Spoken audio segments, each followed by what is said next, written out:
हाँ जी, नमस्कार, good evening दोस्तों। मेरा नाम है मिहिर विजय और आज की क्लास में हम इंडियन पॉलिटी का एक बहुत ही इंपॉर्टेंट टॉपिक पढ़ने वाले हैं, वो है फंडामेंटल राइट्स। दोस्तों, ये टॉपिक बहुत ज़्यादा इंटरेस्टिंग है और बिना समय बर्बाद किए मुझे लगता है अपने को फुल एनर्जी के साथ इस टॉपिक को स्टार्ट कर देना चाहिए। तो हम क्लास किस तरीके से आगे बढ़ाएंगे, ये क्लास का फ्लो रहेगा। सबसे पहले तो हम डिस्कस करेंगे फंडामेंटल राइट्स का फिलोसॉफिकल बेसिस, कि क्या इसका दार्शनिक आधार है। क्योंकि आजकल यूपीएससी में और इवन आरएस में भी ऐसा ट्रेंड डेवलप हो गया है कि they are asking philosophical basis. वो बात कर रहे हैं राइट्स की फिलॉसफी की, वो बात कर रहे हैं जस्टिस की, वो बात कर रहे हैं पीस की, स्टेबिलिटी की, फ्रीडम की। तो हम पहले तो फिलोसॉफिकल बेसिस पे फंडामेंटल राइट्स को पढ़ेंगे। फिर दूसरे नंबर पे हम इंडिया के कंटेक्स्ट में हम बताएंगे कि इंडिया में फंडामेंटल राइट्स का ओरिजिन कैसे हुआ, कब आया और कैसे इंस्पिरेशन हुआ। फिर हम देखेंगे इंडिया में इंस्पिरेशन। उसके बाद हम देखेंगे फंडामेंटल राइट्स की कुछ विशेषताएं, यानी कुछ कैरेक्टरिस्टिक्स हम देखेंगे फंडामेंटल राइट्स की। उसके बाद हम फंडामेंटल राइट्स के कुछ प्रोविजन देखेंगे। प्रोविजन वैसे बहुत बड़े हैं, आर्टिकल 14 से लेकर के 32, इवन आर्टिकल 13 भी है जो लॉ की डेफिनेशन देता है, फिर आगे आर्टिकल 35 तक है। वैसे मेजरली हम 14 से 32 देखेंगे, पर ये प्रोविजन बहुत बड़े हैं तो कोशिश करेंगे इसको शॉर्ट में निपटाने की, क्योंकि लेक्चर आधे घंटे का ही है। उसके बाद हम इन्फोर्समेंट के बारे में जानेंगे कि क्या फंडामेंटल राइट्स सिर्फ कॉन्स्टिट्यूशन में लिख देने से वो हमेशा इन्फोर्सिएबल हो जाते हैं क्या, या उनको इन्फोर्स करने के लिए स्टैट्यूट्स लाने पड़ते हैं, कुछ अधिनियम लाने पड़ते हैं क्या, ये हम आगे देखेंगे। और लास्ट में हम इसकी लिमिटेशन पे चर्चा करेंगे। समय मिला तो इनकी अमेंडेबिलिटी पर भी हम चर्चा करेंगे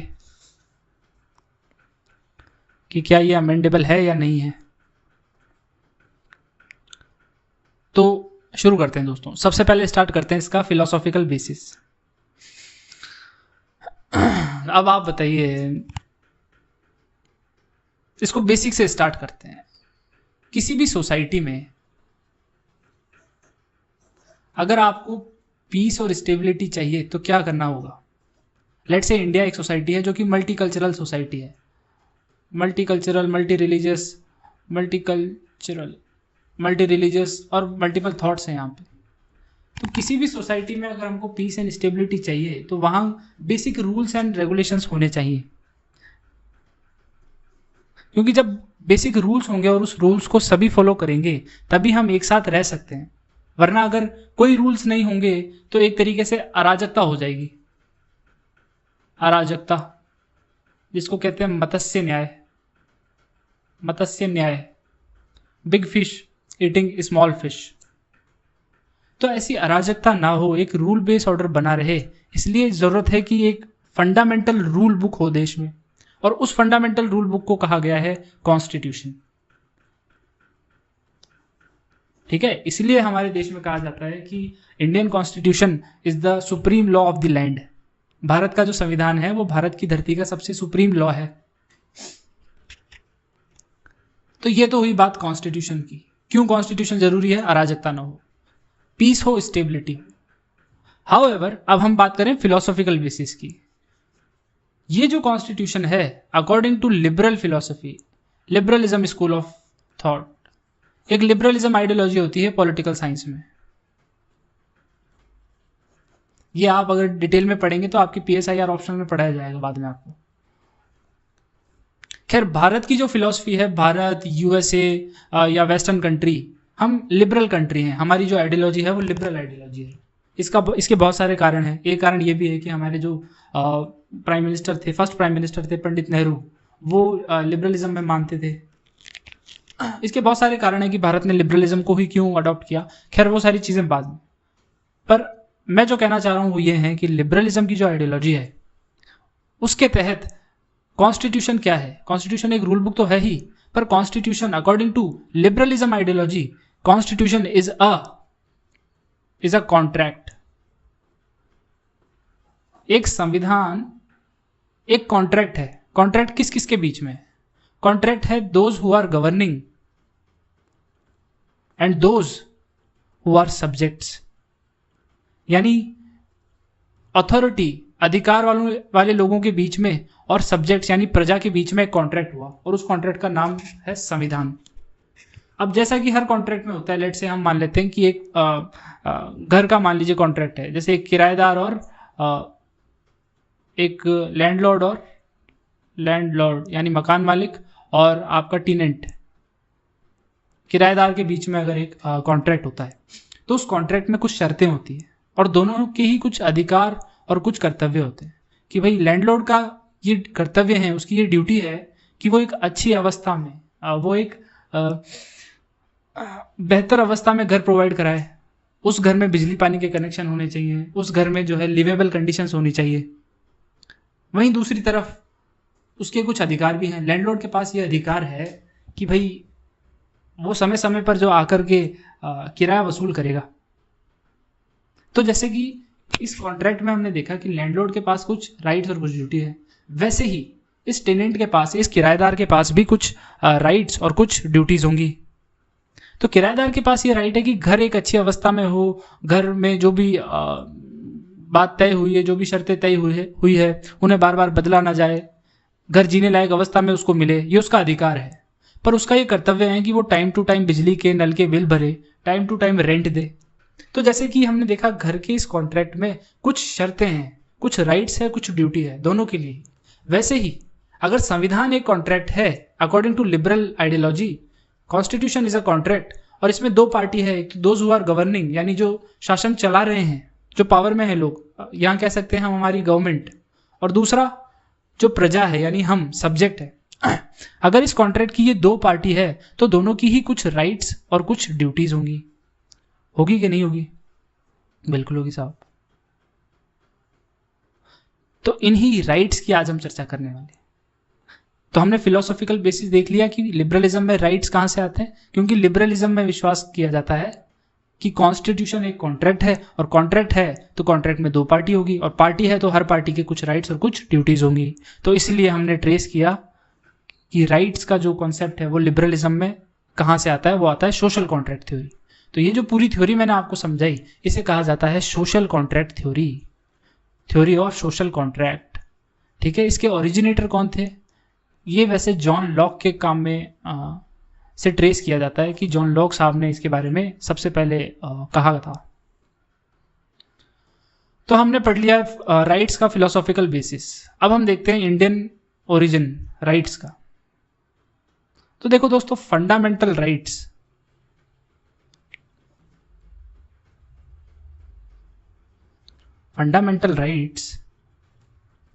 हमारे कॉन्स्टिट्यूशन में पार्ट 3 में प्रोवाइडेड है,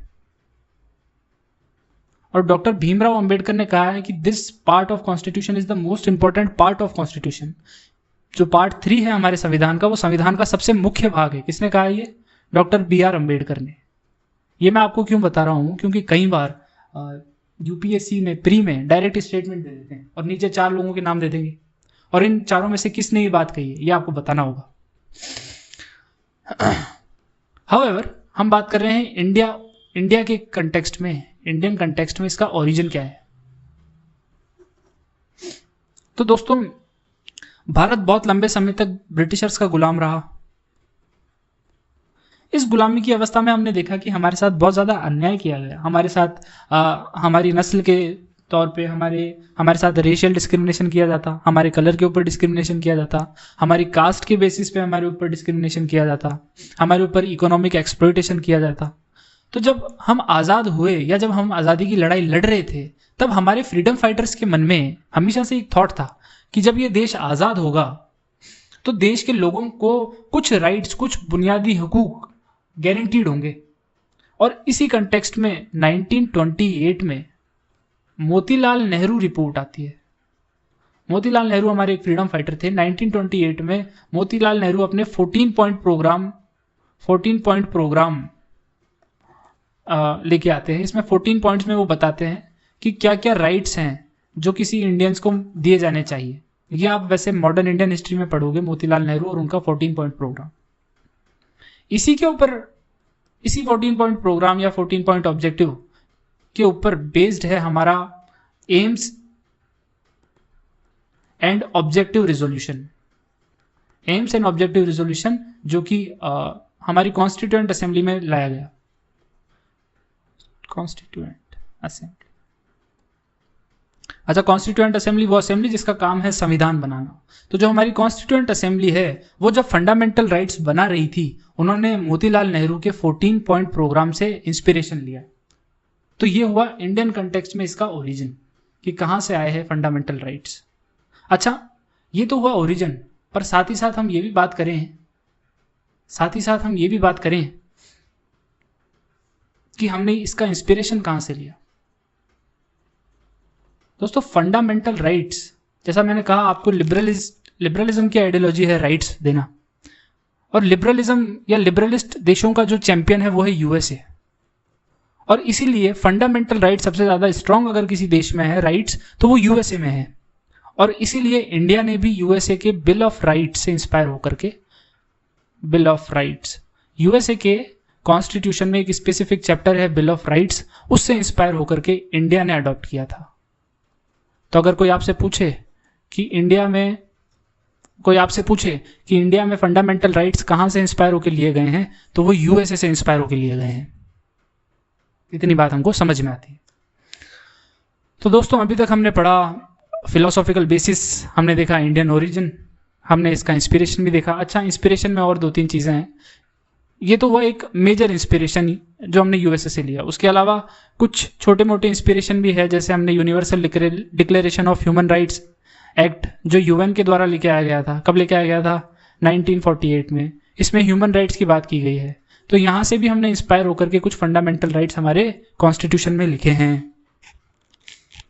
ये तो हो गया इंस्पिरेशन। इसी के बाद हमारी जब कॉन्स्टिट्यूएंट असेंबली बनी, उसमें एक पर्टिकुलर बॉडी बनाई गई। बॉडी का नाम था ये एडवाइजरी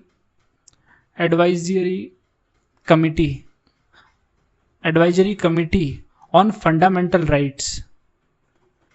हमारे कॉन्स्टिट्यूएंट असेंबली में जब संविधान बन रहा था तो अलग अलग कमिटीज बनाई गई थी, powers committee, steering committee, advisory committee on fundamental rights. तो इस एडवाइजरी कमिटी का काम था कि फंडामेंटल राइट्स डिसाइड करे और उनको कॉन्स्टिट्यूएंट ड्राफ्टिंग कमेटी को सजेस्ट करे।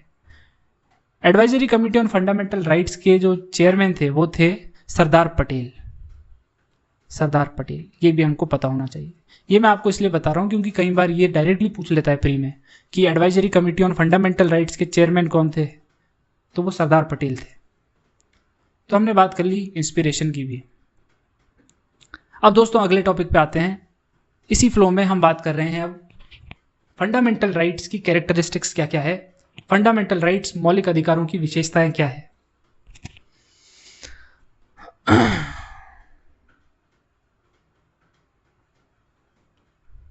अच्छा, एक चीज और देख लेते हैं, चलो, वो वैसे मैंने प्लान नहीं किया था पर बता देता हूं, इंपॉर्टेंट।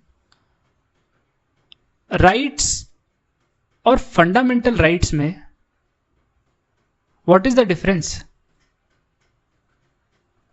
भाई, एक अधिकार हमारे पास ये है कि under article 21 we have protection to the state shall protect our life and liberty. ठीक है, अनुच्छेद 21 के तहत दैहिक जीवन और स्वच्छंदता की सुरक्षा करना राज्य का काम है। एक दूसरा आर्टिकल है, let's say under article 300A हमारे पास राइट टू प्रॉपर्टी है। ये भी एक राइट है। एक तीसरा राइट है अंडर एमजी नरेगा एक्ट। वो कहता है कि जो भी लोग इस नरेगा की लिस्ट में इनरोल्ड हैं उनको 100 दिन का रोजगार मिलेगा, 100 डेज ऑफ एम्प्लॉयमेंट मिलेगा। ये उनका राइट है, ये उनका अधिकार है। हाउएवर, क्या सारे राइट फंडामेंटल राइट्स हैं? नहीं है। सिर्फ आर्टिकल 21 या इससे जुड़े हुए जो हमारे पार्ट 3 में लिखे हुए हैं आर्टिकल, वही फंडामेंटल राइट्स हैं। इसका मतलब राइट्स के बीच में कुछ प्रायोरिटी में अंतर है।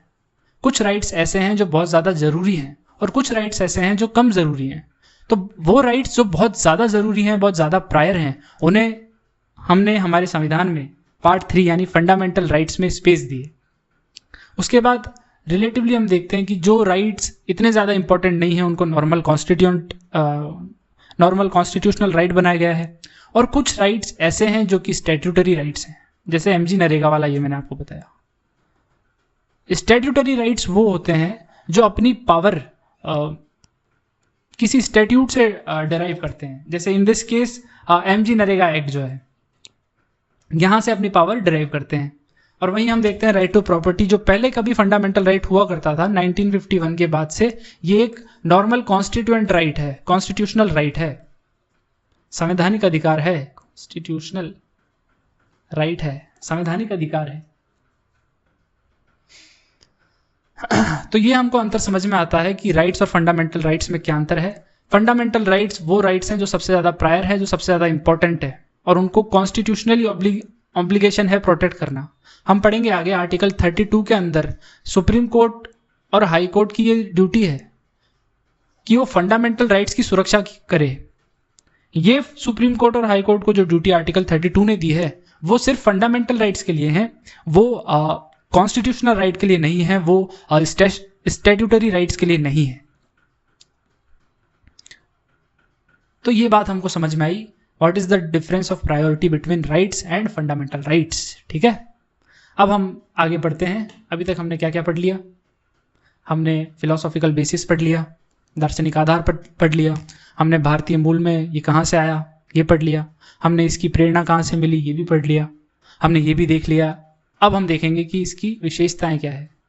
तो हमने ये देख लिया कि फंडामेंटल राइट्स को, एक बीच में चीज़ और देख ली कि फंडामेंटल राइट्स को फंडामेंटल राइट्स ही क्यों कहते हैं और वो दूसरे राइट से अलग क्यों है। ठीक है, अब हम पांचवी चीज देखने जा रहे हैं जो है विशेषताएं, फंडामेंटल राइट्स की कैरेक्टरिस्टिक्स।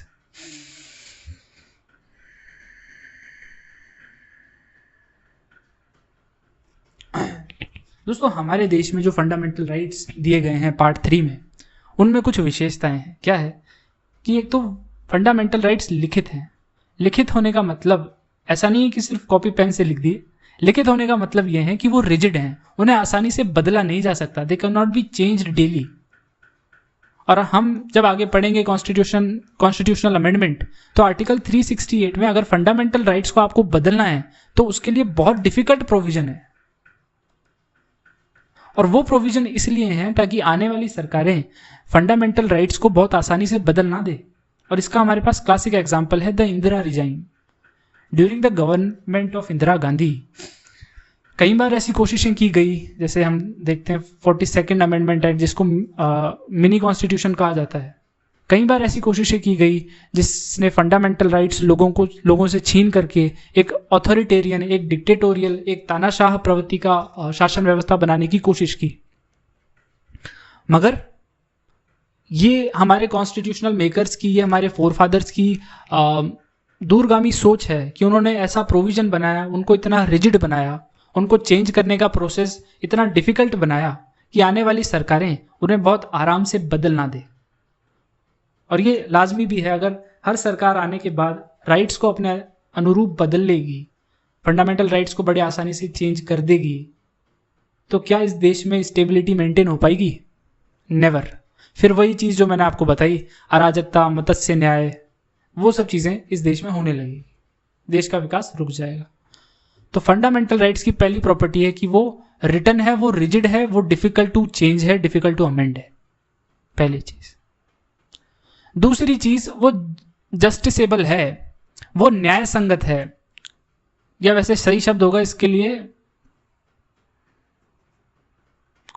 न्याय संगत सही शब्द नहीं होगा, इसके लिए होगा प्रवर्तनकारी, परिवर्तनीय होगा इसका सही शब्द, प्रवर्तनीय।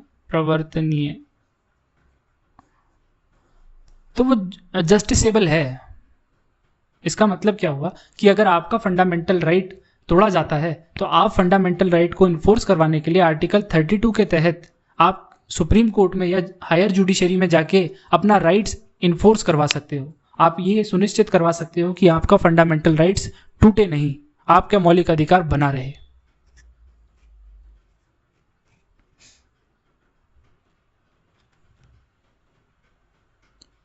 इसके बाद अगली कैरेक्टरिस्टिक है नेगेटिव इंजंक्शन ऑन स्टेट। राज्य पर नकारात्मक आदेश।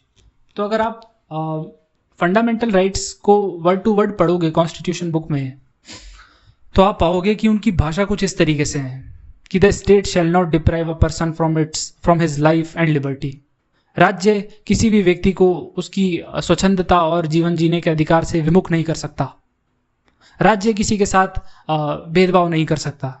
राज्य या स्टेट जो है अनटचेबिलिटी प्रैक्टिस नहीं कर सकता। तो जब आप सारे फंडामेंटल राइट्स की लैंग्वेज पढ़ोगे तो आपको एक चीज कॉमन मिलेगी, बार बार ये कहा गया है कि द स्टेट शैल नॉट, राज्य ये नहीं कर सकता, राज्य वो नहीं कर सकता, शैल नॉट।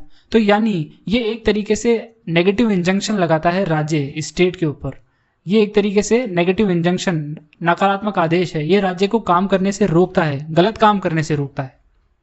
इसलिए फंडामेंटल राइट्स को कहा जाता है नेगेटिव इंजंक्शन ऑन स्टेट, कि राज्य ये नहीं कर सकता, वो नहीं कर सकता, राज्य ये नहीं कर सकता, वो नहीं कर सकता।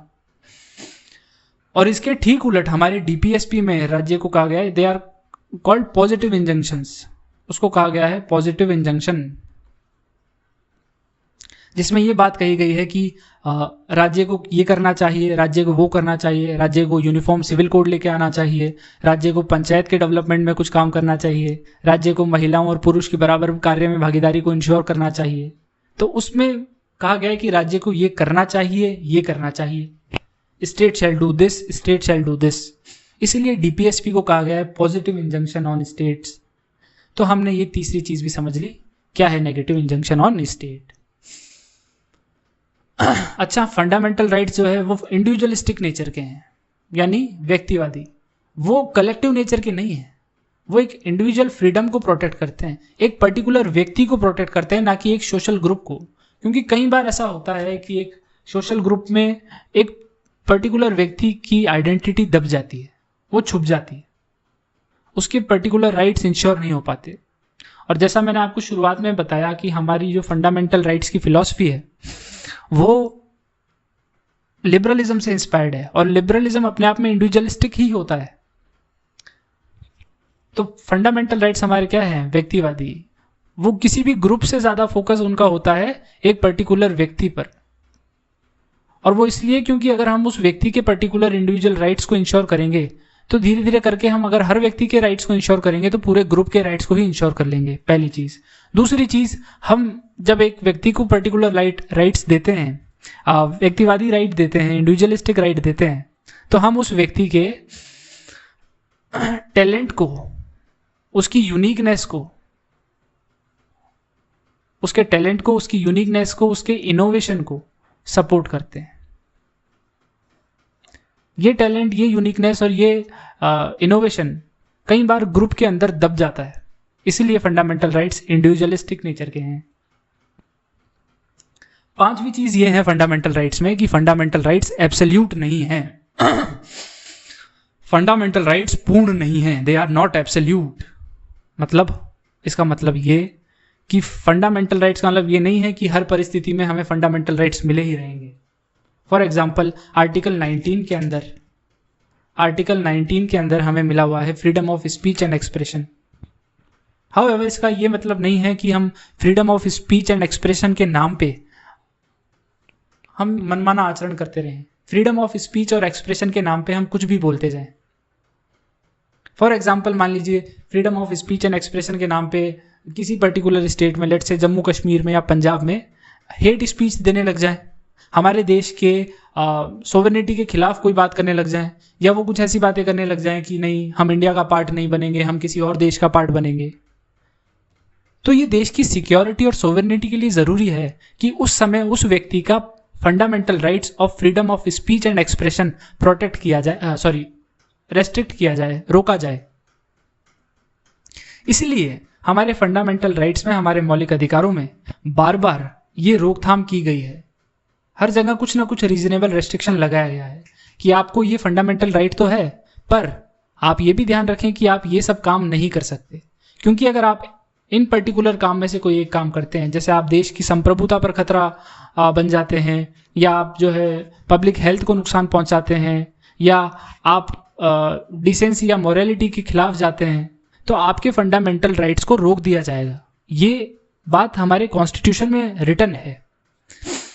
इसलिए फंडामेंटल राइट्स क्या हैं? दे आर नॉट एब्सोल्यूट, वो पूर्ण नहीं है, हर समय के लिए नहीं है वो, उनमें एक रीजनेबल रेस्ट्रिक्शन जरूर है, रीजनेबल रेस्ट्रिक्शन जरूर है। ये बात हमको समझ में आती है।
फिर सिटीजन एंड नॉन सिटीजन के बीच में कुछ अंतर भी है कि हमारे जो फंडामेंटल राइट्स हैं वो सभी को उपलब्ध नहीं है।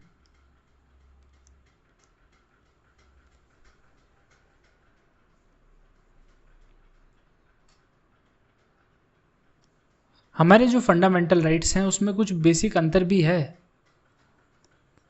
सिटीजन और नॉन सिटीजन के बीच में। यानी मान लीजिए कोई फॉरेनर आता है इंडिया में, तो क्या सारे फंडामेंटल राइट्स उसके और इंडियन सिटीजन के बीच में क्या वो दोनों फंडामेंटल राइट्स सेम है? नहीं।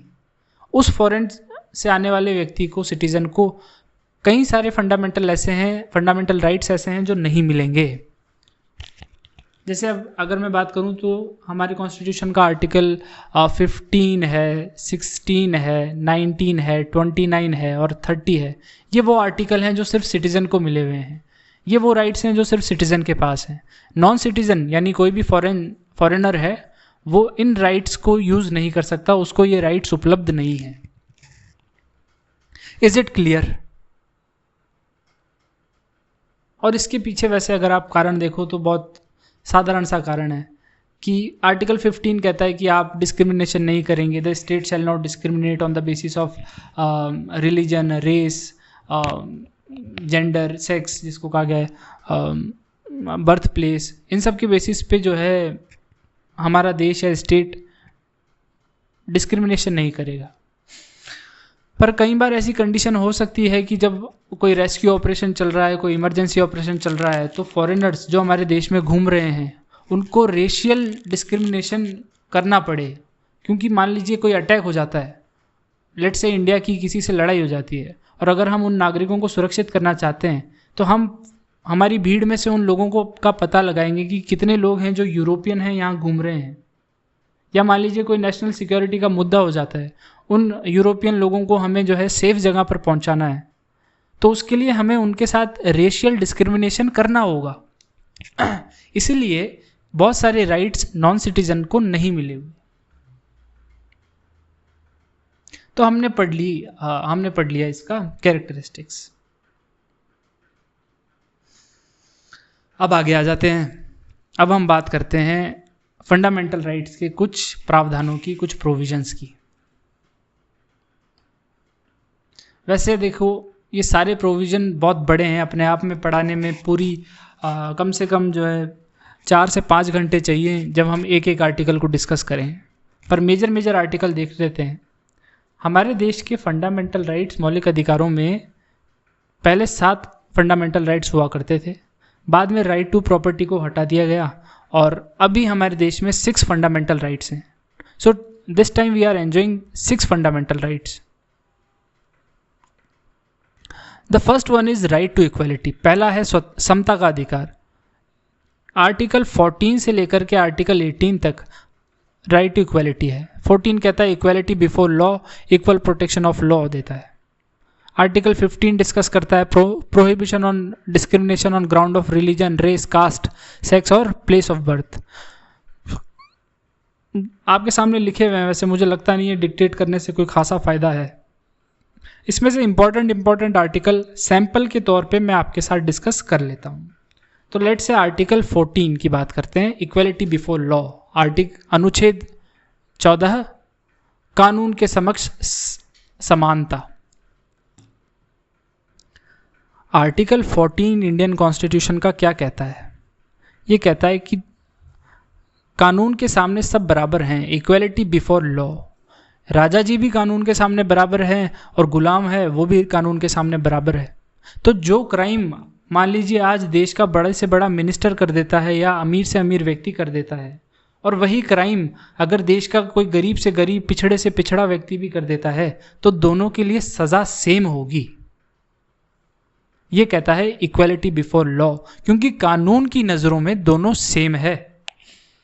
ये इक्वलिटी बिफोर लॉ ये भी कहता है कि there is absence of privileges, कि कोई भी एक पर्टिकुलर क्लास प्रिविलेज क्लास नहीं है भारत में।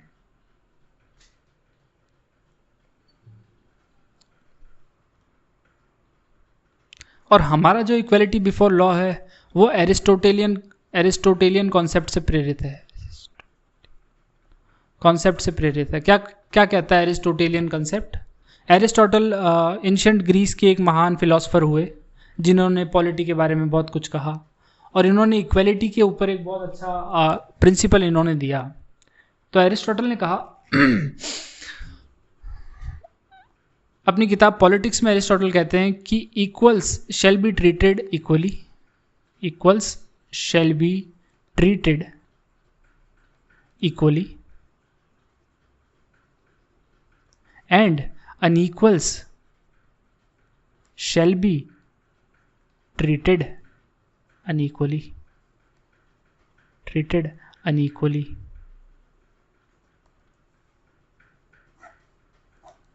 यानी जो लोग समान हैं, समान लोगों के साथ समान व्यवहार होना चाहिए, और जो लोग असमान हैं उनके साथ असमान व्यवहार होना चाहिए। इसका क्लासिक एग्जाम्पल समझिए। मान लीजिए एक रेस का ग्राउंड है, पर्सन ए है और पर्सन बी है, दोनों इस पॉइंट 1 से पॉइंट 2 तक दौड़ लगा रहे हैं, ठीक है। तो दोनों को समय सेम मिलना चाहिए, दोनों के लिए सेम मैदान होना चाहिए, दोनों को सेम डिस्टेंस कवर करनी चाहिए। और तब जो व्यक्ति आगे आके जीतेगा उसको इनाम मिलेगा। ये बात हमको समझ में आती है, यहाँ पूरी इक्वालिटी है। हाउएवर, मैं आपसे कहता हूं कि पर्सन ए बिल्कुल नॉर्मल है और पर्सन बी जो है वो डिसेबल्ड है। पर्सन बी क्या है? दिव्यांग है, यानी वो एक पैर से चलने में थोड़ा सा असमर्थ है। तो क्या जब इन दोनों की रेस लगवाई जाएगी, सेम ही टाइम दोनों को देना चाहिए या अलग अलग टाइम देना चाहिए? अगर दोनों को सेम टाइम दिया जाए सेम डिस्टेंस करने के लिए, तो ये ऑब्वियस है कि पर्सन ए ही जीतेगा। पर्सन बी क्योंकि डिसेबल्ड है, उसको थोड़ा सा टाइम ज़्यादा देना चाहिए। तो रेस के लिए पर्सन बी को पहले दौड़ाना चाहिए और जब वो दौड़ के थोड़ा आगे तक पहुंच जाए, लेट से 5-10 मिनट बाद पर्सन ए को छोड़ा जाना चाहिए। तभी सही मायने में इक्वालिटी स्थापित होगी। और यही एरिस्टोटल ने कहा था कि equal shall be treated equally, मगर unequal shall be treated unequally. उनके साथ अलग अलग बर्ताव होना चाहिए और यही भारत के संविधान में फॉलो किया जाता है। आर्टिकल 14 के तहत अनइक्वल ट्रीटमेंट भी देना चाहिए जब कंडीशंस अनइक्वल हो। कई बार ऐसा होता है कि जैसे हमारी जो न्यायपालिका है ना, वो मार्जिनलाइज लोगों को इसका फ़ायदा भी दे देती है। इसका प्राइम एग्जाम्पल देखो आप, रिजर्वेशन पॉलिसी।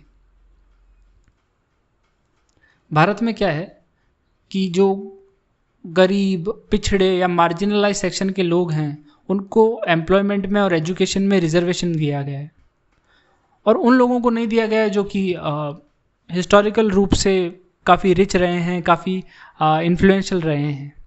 तो ये अनइक्वल ट्रीटमेंट भी एक तरीके की इक्वालिटी स्थापित करता है, क्योंकि वो लोग कभी भी उन लोगों की बराबरी नहीं कर पाएंगे जो हमेशा से पावर में रहे हैं, जो हमेशा से इन्फ्लुएंशियल रहे हैं, जिन्हें हमेशा से अच्छी एजुकेशन और एम्प्लॉयमेंट मिलता आ रहा है।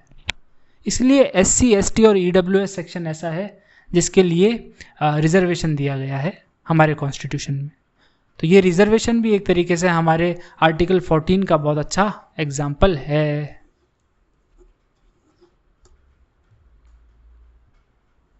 अब एक और इसमें इंपॉर्टेंट चर्चा कर लेते हैं। लेट से 14 कर लिया, तो अब आर्टिकल 19 उठा लेते हैं,